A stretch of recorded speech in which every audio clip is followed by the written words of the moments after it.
Hi everyone, welcome to the Yarn Curator podcast. My name is Naomi and welcome to my first episode. Not sure if anyone's watching, but just thought, I love watching podcasts. I might as well jump into the community and it's something I've thought about, and so I thought I'd just jump right in and come hang out with you other podcasters and everyone else out there on YouTube who's watching right now. So welcome. As I said, my name's Naomi. I am the curator of collections at a local history museum where I live here in Florida, and so hence the name Yarn Curator, because aside from working at the museum, knitting and spinning and fiber and all things fibery are it's kind of my passion outside of work. And then I'm slowly getting into gardening as well, so there might be some of that here on the channel, but really this is just for me a way to document what I've been making, and join in the conversations that are happening within the Find Fur community, and all of that good stuff. So like I said, hi everyone. What really prompted me to start my podcast today is that I just got home from a trip to North Carolina, which is where most of my family lives, and my sister just went to the farmer's market in Asheville the other day, and she picked up an entire fleece for me. What? I haven't processed raw fleece since I took a beginner spinning class when my husband and I used to live in Colorado, and so I'm super excited, and I know it's going to be a challenge, but I thought what better way to learn, share my mistakes with you guys, and all of that good stuff. So I have the fleece right here. So it came from a lovely farm in Asheville, North Carolina, and the name of my sheep it came from is Camille, and it is 4 pounds of Shetland fleece. And that's all I really know about it, but my sister sent me a picture while she was at the farmer's market, and I was like, I circled it, and I was like, girl, get that one. That is what I want. We just went to Edinburgh Yarn Festival, EYF, in March, and that was the first time I ever squished Shetland, or any of those more rustic but soft British breeds, and so I just thought, for what the heck, $40? Can't pass up that opportunity. So this is my giant bag of fleece. This is Camille, all 4 pounds, 1 ounce of her. And I'm just going to pull a little off. It is full of all the lanolin. It's so sticky. I haven't washed it yet, haven't picked it, carded it, combed it, any of that stuff. So it's completely raw. But let's see. So this is the fleece in all of her glory. See, it's a pretty long wool. I know nothing about how you're supposed to spin Shetland. I'm gonna do some research here when I get off the podcast.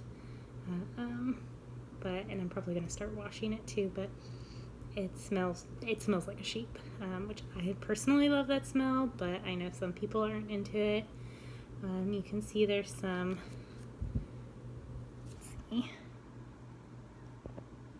there's some coarser guard hairs in there. I don't know if you can really tell. It's like looking at me through a screen. And definitely some vegetable matter. But it's still really soft, and I'm really looking forward to it. So I think what I might do next is pause this and start prepping in our laundry room. Big thing of really hot water to wash the fleece. I have washed fleece before, so I guess I can talk about how I got into spinning. So up until 2 years ago, my husband and I lived in Colorado, and we lived just outside of a town called Estes Park, if any of you are familiar with that, which is the gateway to Rocky Mountain National Park.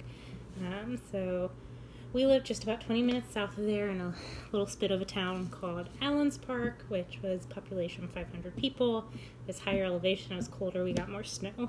And I knew how to knit before we moved to Allen's Park, but after we moved to Allen's Park, it was like, ooh, I went down the rabbit hole, because there's no cell phone access. Like, I would regularly see more moose go by than people, and just critters. There was like a llama farm down the road. Anyways, I really got into knitting. I had a lot of free time on my hands. We didn't have that many friends out there. And so, sorry, I'm going to fix my hair. And so I went down the fiber rabbit hole. And after a little while of like really, really knitting, I was like, I want to learn how to spin. And I had always had the inkling to spin. For a while before that, I had actually bought, a couple years before we moved to Allen's Park, we were still in Colorado, but lower elevation, more friends, more free time. But I had bought a spinning wheel at an antique market, but for those of you who spin, it was missing its entire mother of assembly, so like it was a decorative wheel. And I contacted a local yarn shop out there, and they're like, yeah, we probably know someone who could make one for you. But I was a grad student at the time, and I ain't got money for that.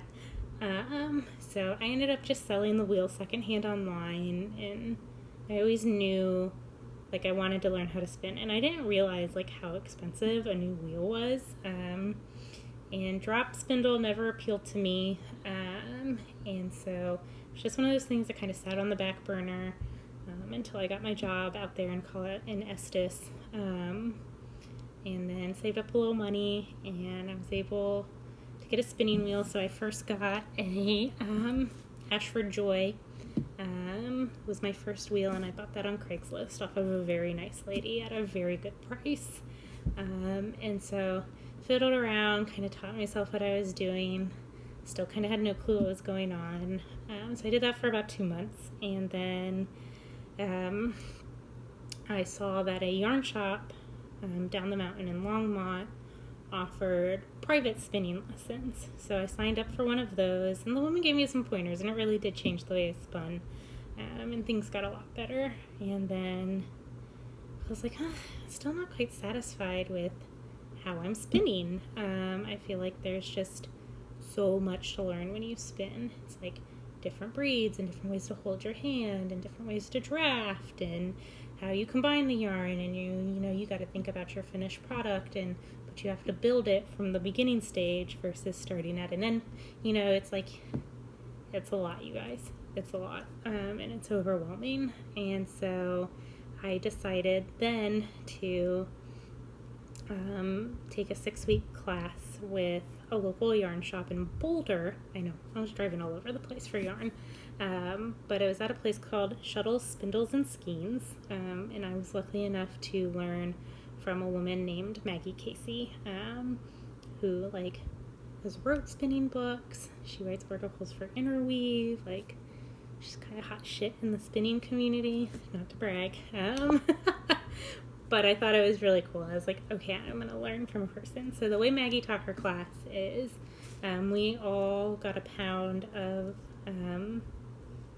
a unprocessed raw fleece, and we kind of took it from fleece through spinning. And so week 1 we washed it, and then we picked it, and then we carded it, and then we got to use a drum carder, and I was like, oh, this is a game changer, because I kind of hate carding, not gonna lie.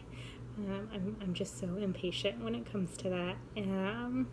And so then we spun it, and we learned long draw versus short draw, and then we did plying, and then the final class was a natural dye workshop. And so we broke all of our yarn into mini skeins, and we dyed, I think it was 4 different bases on 4 different mordants. So we got to learn about different natural dyes and how the natural dyes react with different mordants and how those affect the colors. It was a great class. And if I still lived in Colorado, I would have taken like spinning 2 with her. But then I decided to move back to Florida, which is where I was born. It's where my family's from. And I had a chance to work at the local history museum in the town where my family's from. And so that was kind of an exciting opportunity as well. So then I moved here, and my Spinjo, I spun some, but not a lot. Still knit, and it's definitely not as much. It's harder to be a knitter in Florida. I'm not gonna lie, you guys. But spinning, in that respect, I still get to enjoy the fiber craft without being like super sweaty all the time. So there is that added bonus. So yeah, so I haven't done a raw fleece, like I said, since I was in Colorado. So I think, yeah, like I said, I'm gonna start washing it and prepping it, and I'll pop back in. Maybe I'll include some shots of the process and all of that stuff. So sorry about that. My husband just called me, and I'm recording on my phone, so that ended that there. So anyways, I was just saying I'm going to take this fleece, I'm going to go wash it, I'm going to try and get some video of me doing that, and then I will come back. And I have to apologize. I'm sitting in our Florida room, which for those of you not in Florida or familiar with like Florida architecture, it's essentially like a giant sunroom. So as you can see, all the sun is coming in the background, but how gorgeous my backyard is right now. It needs some love. It really needs some love. I need to go out there and weed, but I do that on the weekends, and I just got off of work, and so I'm kind of like not feeling that right now. So sorry about that. Yeah, so I will be back soon.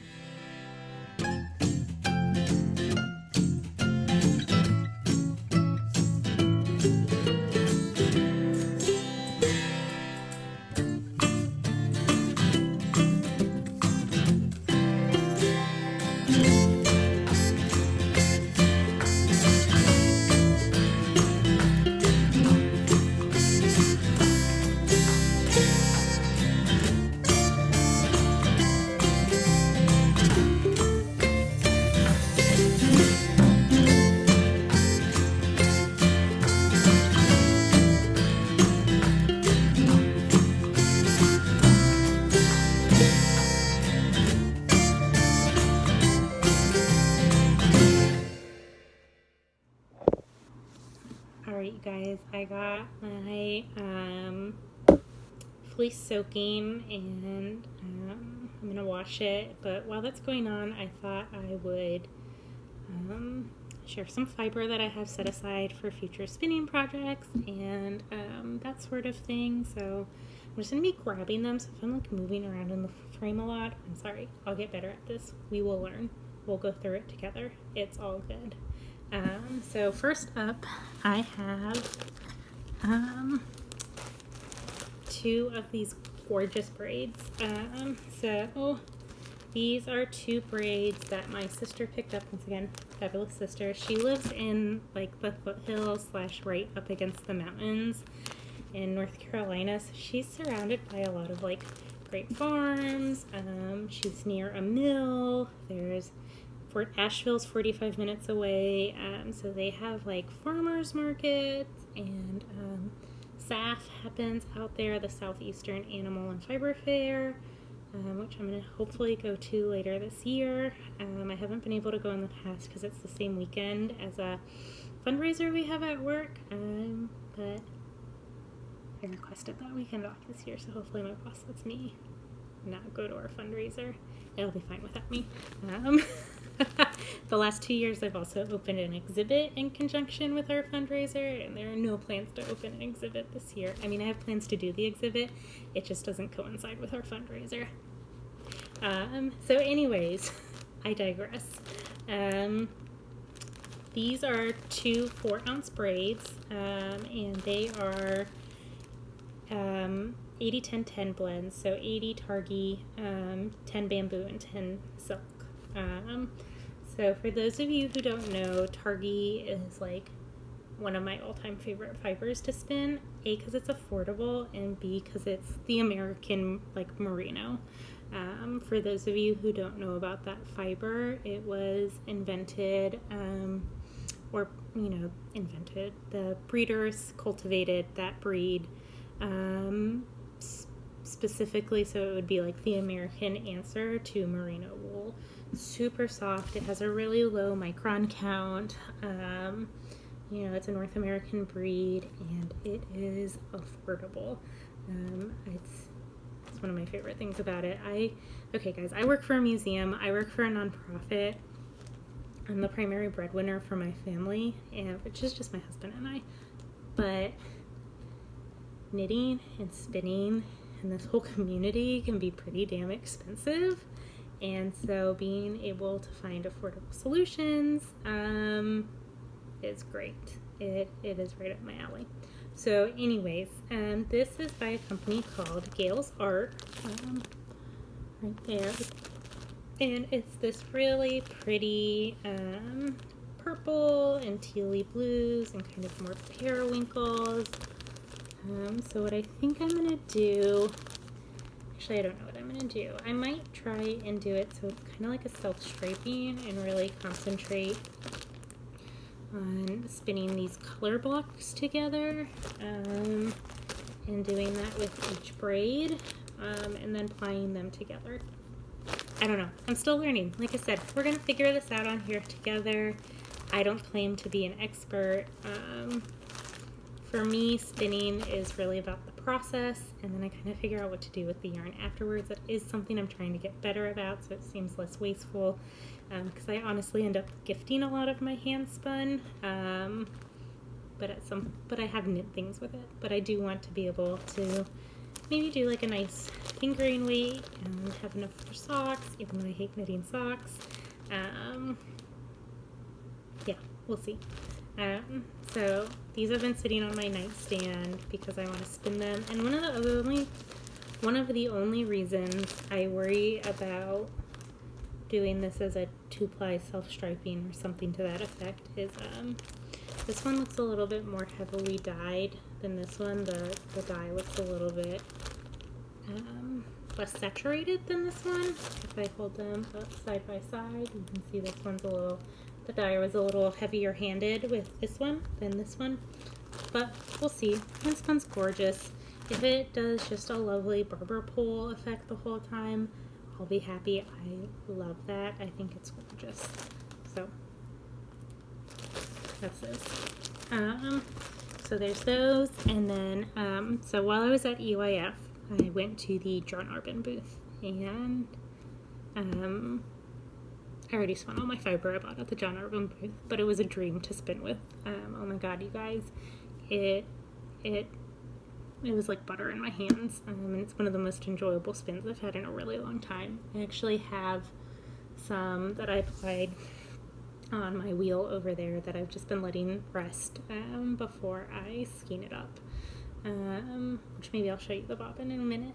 But anyways, so John Arbin, loved his booth, loved his fiber. I haven't knit with the yarn that I got yet, but I was so sold on the fiber that I went ahead and bought a mill membership with John Arbin, and this is in no way endorsed or sponsored by John Arbin.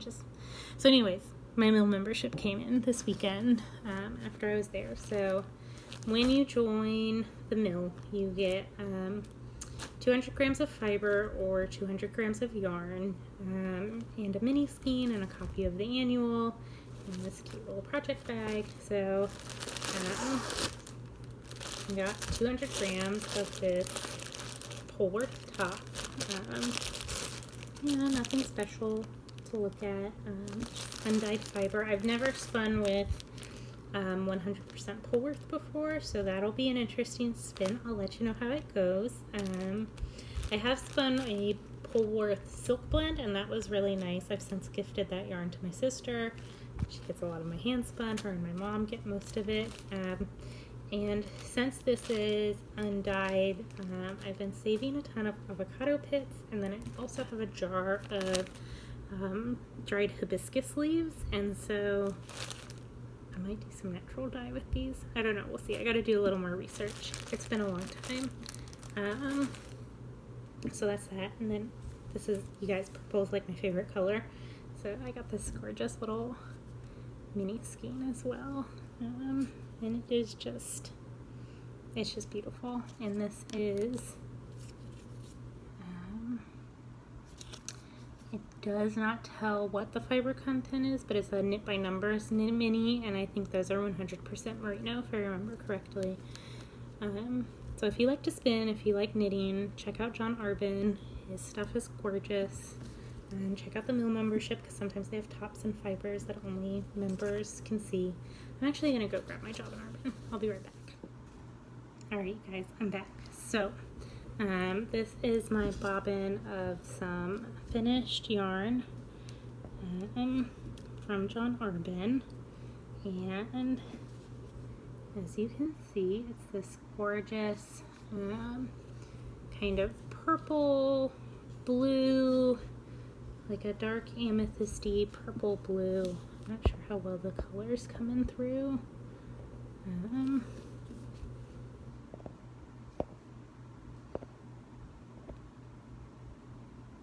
So, and it's got little bits of silver and charcoal in it, and I think I actually, normally I default spin about a DK weight, but I think this is about a fingering, which it was such a dream to draft. I want to say this is a blend of merino, Curator, and silk, if I remember correctly. I'd have to check his website. And I think the colorway is called Neptune. Let me see if I want you guys to see the colors because it's gorgeous. So, anyways, this is the spin that did it, and I do have one more, and it's more of like a camely brown color. I think I'm gonna make socks out of this. Who am I? But I finally spun a 2-ply, and I think the yardage is enough. I'll post a picture of the skein for you guys once I or maybe I'll insert one. Maybe I'll go ahead and wind this onto my nitty knobby and make a skein and soak and snap it as well. So, John Arbin. So there's that. And then I do have some more Targhee. So this fiber is really interesting. I bought it off of Facebook Marketplace, and super cheap. Like I said, Targhee, you guys, it's affordable. Now that the cat's out of the bag, everyone's going to raise their Targhee prices. But I think I got like 2 pounds for like $20 on Facebook or something like that. So I mailed it up to my sister, who has her own indie dye shop. It's called Felicity Yarn Studio. It's on Etsy. Go check it out. Shameless plug for my sister. So anyways, I was like, hey, Zoe, I have this like random bare fiber, do whatever you want with it, dye it up, I'll spin it, we'll split it, you know, that sort of thing. So you guys, this fiber has been like languishing in my stash since my sister dyed it and sent it back to me since like October. And so the other day I borrowed the drum carder from our local guild, and I made a couple bats, and so I'm just going to show those to you real quick. I think I'm going to try and spin them into a gradient. I don't know. You'll see. You'll see why I'm hesitant in a second. So this was the first bat I spun, and I have 2 of these. So it's this really pretty yellow and gray with kind of a limey neon and blue. So I did 2 of these, so that's one of those. And then this is the other bat. It's got a little more blues and neons. Let's see if we can't get some better light on this. So if I did do a 2-ply gradient, these are about the same weight. They're each, I don't know, I haven't weighed them. They feel about the same. And I'll weigh them before I spin them if I need to pull a little off for one or the other. So if I did a gradient, I had to do each of one of these on a bobbin. the North Carolina just came out. I could spin each one of these on a bobbin. So, the one I did next, which is like my least favorite, it's the one I'm least proud of, is this bat right here, and it's more of that lime, kind of yellow, with some gray camel, and then it transitions into a little bit of pink, peach in there, a little bit of purple that was just caught on the drum carder. So there's that one. This one I would probably have to divide in half for a color transition. I don't know, I'm just not feeling the colors very much, but I need to see it spin up because it could look completely different from the bat once it's spun. So you can't really judge until it's done. So there's that. The light's a little bit better, and I apologize about that. I'm trying to get the natural light, so there's some nice background, give you the Florida feel. And then next up is the same colors, but it's, more lime. This one's got a lot more pink in it, whereas the other one had camel. So if I were to do what I'm thinking about doing, which what the hell, I'm probably going to end up doing it anyways because I don't want to think about something else to do, I'd probably divide each of these bats in half and stick them each aside for the ply, since this one has so much peach and the other one has so much of kind of the more neutrally camel. So I'll probably divide them in half and spin them. So those are those two bats. And then last but not least, this is actually two bats that are fluffed on top of each other. So then it goes into like holy neon pink and magenta. Just gorgeous, gorgeous, gorgeous. We're getting the colors that I like. Not that I don't like the other colors. I don't know, I've been into pink a lot lately, which if you knew me, I'm not really a pink person, but it's new. I'm rolling with it. I'm going with it. I don't mind it. And then last but not least is this like my favorite color in the world, purple. Anything purple I love, and it's this kind of really pretty, like washed out kind of periwinkle, lavender. So yeah, there's that. I'm sure my shoddy camera work can improve. We'll get there. So yeah, this is the last one. So if I were to lay these, I can make a little sausage roll for you. Oh, give me 1 second. It would go something kind of like. Meanwhile, these have all just been sitting in my Florida room on my recliner since I made this bat. Like a month ago, like during the first Game of Thrones episode premiere for this season. And I went and watched Game of Thrones and kind of forgot about them after that, so you win some, you lose some. So if I don't know if you guys can see that, so that's kind of how it would go. Kind of from blue into the yellow, into the pink, and into the bright pink, and then purple. I don't know, I'm thinking on it. It's very kind of juvenile unicorn colors, and I don't know if I would actually knit with it, or if I did knit with it, if I would wear anything that I knit out of it, or if I'd gift it. I don't know. Maybe I'll make a bunch of minis. Maybe I'll go crazy and just mix them up, and it'll just kind of be a kaleidoscope of colors. We'll see. We shall see. Alright, so I'm gonna go rinse the wool and all that stuff, and I will be back. And alright, so I am back. So I know the last time I filmed the footage for this was actually a couple weeks ago, and life has been super busy, but I got a few minutes today to sit down and film some footage. So I just wanted to show you the fleece from the last episode. I have it all washed, and Camille must have been a very happy sheep because it was a very, very dirty fleece. So yeah, I'm just going to pull a little bit of the fiber aside, all 4 pounds. I kind of have it broke up and divided. So this is the finished and washed fleece. I probably could have done a better job. There's still some lanolin in those locks there. But it's really a nice kind of creamy gray. And you can see, I don't know if you can see, there's still quite a bit of VM in the fleece.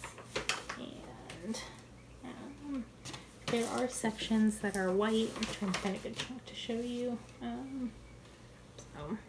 So yeah, there are some sections that are white, but by and large, she's kind of this tan color, kind of an oatmeal.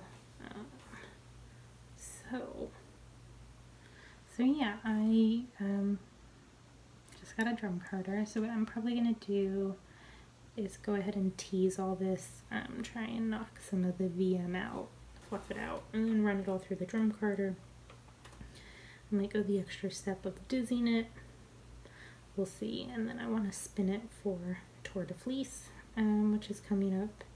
And yeah, I'm still thinking I'm going to naturally dye this with the avocado pits that I have, and that fun little experiment.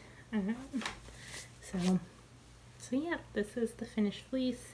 I think it turned out great. Nothing really felted. Just need to get that last little bit of VM out. I went ahead and skirted it a little bit further before I washed it, and then I think I did. So when I washed it, and there's some footage that I put in, but when I washed it, I pre-rinsed it about 2 or 3 times. Like I said, it was a really dirty fleece, and that just got all of some of the surface dirt and all the stuff that was caked into the fleece. So I did that, and then I have a utility sink, but it doesn't stopper properly, so I actually ended up filling 5-gallon paint buckets with hot water, putting them in laundry bags, and then I used just some Dawn and vinegar, white vinegar, filled that squirt of Dawn, actually a healthy squirt of Dawn, some vinegar, as hot water as my sink would produce. I put the fleece in, and then I weighted it with some rocks so it would really submerge in there without worrying about felting it. Let it soak for a few hours, rinse. Some batches I did 2 washes with the Dawn, some I just did 1, and then I rinsed each one in hot water 3 times. And then I laid it out to dry, and slowly been working my way through it, but I think it turned out great. I'm really excited to spin it. Don't know if I'm going to spin it all. I might put some in my shop. But yeah, I just wanted to come back, wrap up that video. I know it's been a while. Excuse me. And share with you guys that fleece. So I'll be sharing some progress as we go. I started spinning up one of the braids I showed in this video. Thanks so much for watching, guys, and have a great day.